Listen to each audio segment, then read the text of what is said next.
This is your daily space for Tuesday, May 8th, 2018. I am your host, Dr. Pamela Gay. Need some space?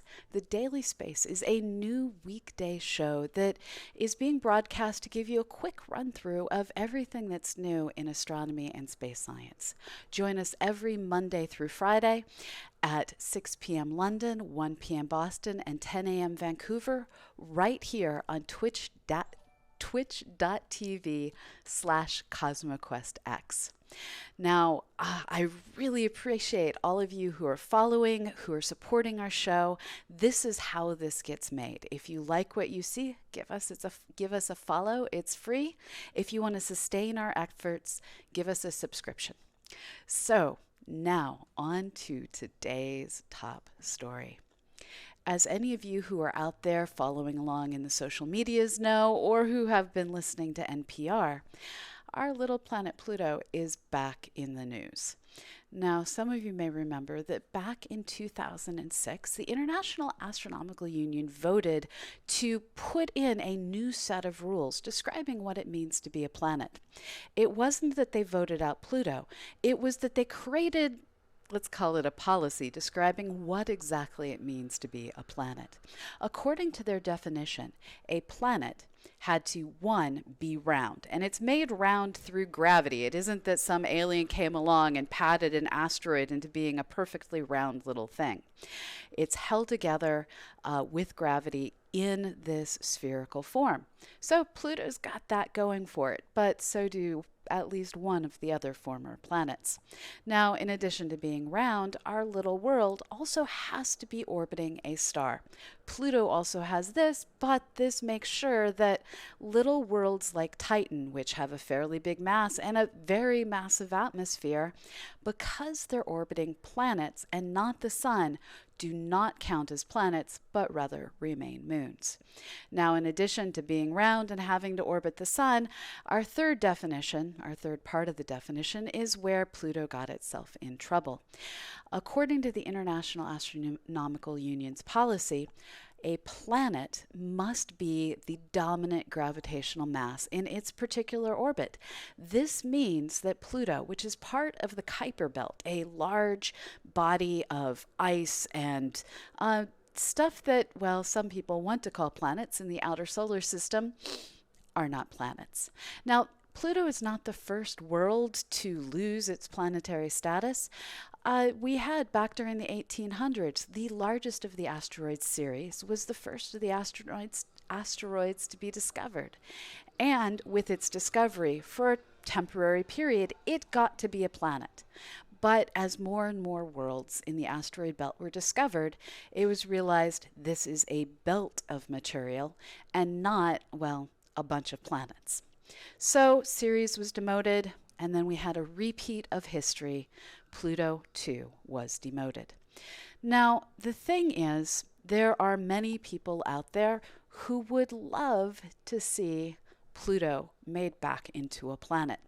One of these men is Alan Stern, the principal investigator of the New Horizons mission, which made a fabulous encounter with Pluto, sent back a ton of amazing data, and the New Horizons mission continues on making new explorations of new worlds out in the Kuiper Belt as it continues out, moving through our solar system to eventually leave our solar system altogether. Alan Stern, along with co-author David Grinspoon, have just come out with a new book, Chasing New Horizons. And with their new book comes a bit of old arguments coming back once again. And what they are pointing out is there is concern that Pluto's demotion actually somehow reduces Clyde Tombaugh's amazing work in finding this little world. Now, while there's a lot of people who don't adhere to this, it does make for a great story, and it does make for a great argument when you're trying to build up new missions to go to the outer solar system. And the IAU's definition does have a lot of serious problems. First of all, it specifically says planets must orbit the sun. And This means that those of us who are interested in worlds orbiting alien stars, we can't call them planets. We have to call them exoplanets or just alien worlds. Pick your nomenclature. Now, we do need to clarify this because these are geologically planets that we're studying orbiting these alien stars. In addition, the constraints don't really take into consideration the geography and the geology of the new worlds that we may be finding and of worlds within our own solar system. And there are people who want to say we need to add to the definition clarifying what does it mean based on geological arguments. Part of the validation for that is if you took our own planet Earth and you plopped it out near where Jupiter is today, our world doesn't have enough mass to clear that particular orbit. Now, it's unclear when and if the International Astronomical Union is going to get around to redefining what planets might be. When that happens, we'll be here to bring you the news. Now, while some people are arguing that Planet 9 is Pluto and it needs reinstated, there are others with differing opinions. We have Michael Brown and Constantine Burdig out at Caltech University who are working on redefining what Planet 9 is, and they say that there is a real Planet 9 and it's bigger and perhaps even a bigger bully than old Pluto, Planet 9 of the past, used to be. Their new theorized world is estimated to be 5, 10 more times the size of our own planet Earth. The most likely models show that it's probably about 10 times the size of planet Earth, and it's actually about 200 times the Earth's distance from the sun. Now, the way they came up with their model for this new world is they looked at how the planets in the dwarf planets in the outer solar system are behaving. It all started with Mike Brown's discovery, along with collaborators, of this little world called Sedna. It's on a highly elliptical orbit. For a while, people were saying perhaps this is the first Oort cloud object, an object coming from that sphere of ice and debris from which comets come. Perhaps this is the first object that we've encountered from that part of our solar system. But as the years have gone by, Mike Brown and his colleagues have found small icy body after small icy body on a whole series of these highly elliptical orbits. And when they look at these orbits in the graph that you see here, what they find is all the purple worlds, they all seem to have orbits that are pointing in the same direction in our solar system. And this isn't normal. Normally, you would expect that the orbits would be somewhat randomized. All of the elliptical orbits would be somewhat randomized. And the only way they could find to explain this particular, lineup of dwarf planet positions is to take and put a heavier mass object, the orange orbit, in the outer parts of the solar system. By doing their models very carefully, they were able to eliminate large swaths of the sky where we don't need to look. They then used algorithms to go through all of the global data sets that we currently have and look to see what could be found in these surveys. As they went, they found lots of nothing. Well, lots of nothing new. They do know that their search algorithms worked because they were able to recover all the known dwarf objects, icy objects, Kuiper belt objects out in this region of space. Now, while their search continues, people are looking for new ways to narrow down the part of the sky that they should be looking in.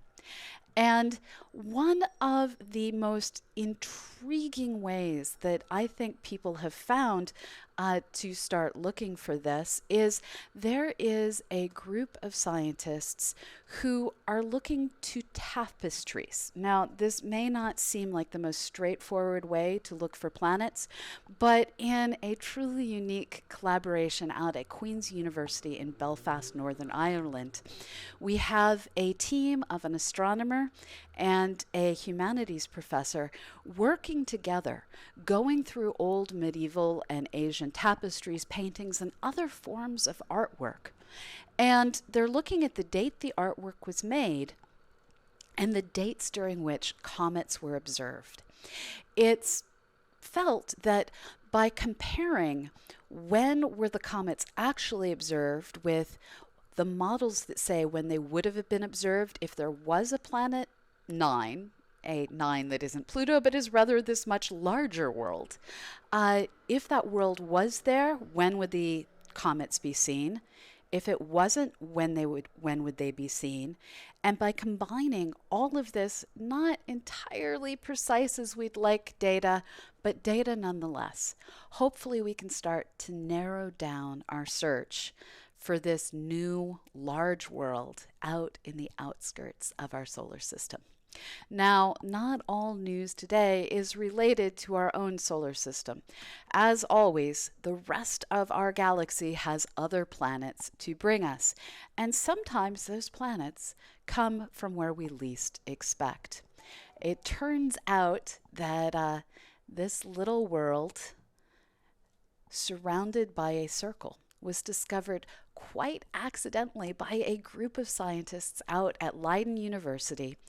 And what they were trying to do was observe a dust disk around a pair of young, few million-year-old stars in the process of forming their solar system. So the images that we see here are taken at 2 different wavelengths, allowing us to see different amounts of dust affecting the system. And you see in the orange one, massive dust disk and little tiny thing off to the side. You see off in the bluer image, much less disk. They're using different wavelengths, but that little spot stays there and stays in the same place. What they think is going on is there's a close binary system of 2 few million-year-old stars still in the process of forming their solar system, but one giant world, roughly the size of Jupiter, has gotten its own, well, it's moved ahead with plans, and it's already in the process of forming and clearing out its part of the dust disk. Now this young Jupiter in this young solar system should still be accreting mass. It should be still gathering gas and dust, using gravity to pull it all in, and it will grow over time. And over time, additional planets will join it as this dust disk gets turned into worlds, blown away, and these 2 stars come to be much more easily visible.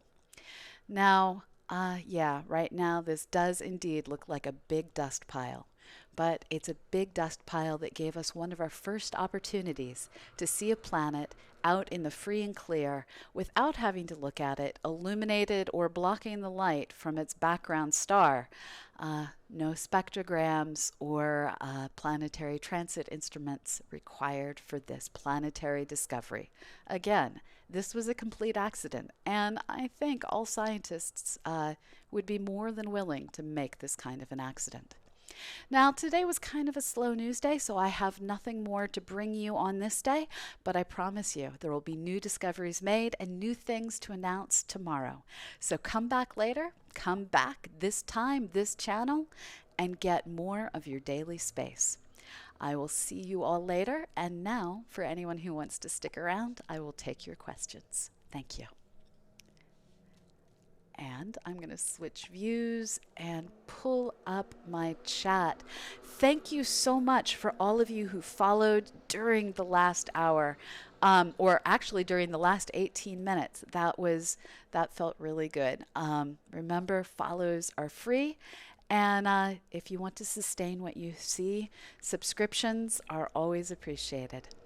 Okay, going back, I see Larry saying, so about WASP XXB from yesterday, that hot, bloated Saturn mass bigger than Jupiter. We know if the sulfur is a compound. Okay. Thank you, Peter. So Larry, what Okay, trying to understand all of these different things. This is a much hotter world, which is why we're seeing the sulfur lines. We're able to see different worlds at we're able to see different elements in the atmospheres of worlds at different temperatures.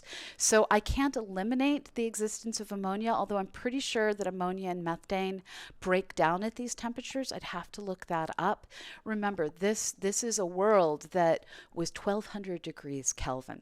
So we're going to see a certain number of molecules just not be able to exist at that particular temperature. Water, for instance, it's gone. I'm pretty sure methane is a well, and I don't know the temperature ammonia breaks down at. So sulfur is prominent in our hot Jupiters, as are many alkaline metals. Oh, looking for other questions. Um, oh, I'm so sorry that you were ill yesterday, Peter. I'm glad that you were able to make it today. So if you have any questions, just give me an at CosmoQuest X, and I'm happy to answer them. Um, oh, I believe it's 179B. Let me pull up the press release for you. It's going to take me a moment to find the right kind of window to do that in. There we go.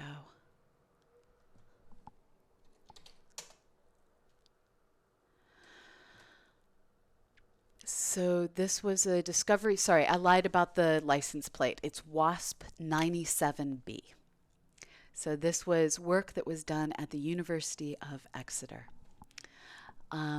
Okay, do we have other questions?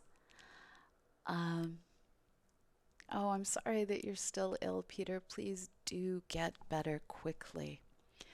So I'm going to pull up a list of everyone I need to thank.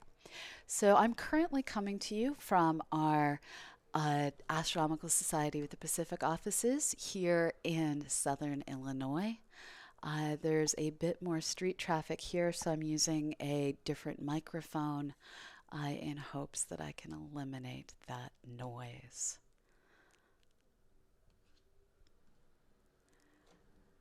Still loading. Thank you, Desert Rat, for the follow. Thank you, Caleb on Twitch, for the follow. Thank you, Umu, for the follow. Thank you, Jin Virus, for the follow. Thank you, the Jessica Feltz, for the follow. Thanks all of you for the follows, and I hope that we make you proud and you're able to tune in regularly for everything we do. So Extreme Dennis is asking, what's the next thing you hope we'll be able to detect via gravitational waves? Oh man, if we can see more neutron-neutron star collisions, that will give us a better sense of how often they occur, how common they are, and what types of populations they occur in, that would be kind of awesome. Hey Big J, hey Cosmic Lettuce, hey R Instro, hey all of you who showed up today. Well, if I don't see any more questions, I'm going to keep this quick and let you get back to your fabulous morning, evening, or afternoon, wherever you may be in the world. And I'm glad that while the audio is a bit different, it still sounds good to you. So I will be back here tomorrow, same bat time, same bat channel. I hope to see all of you then.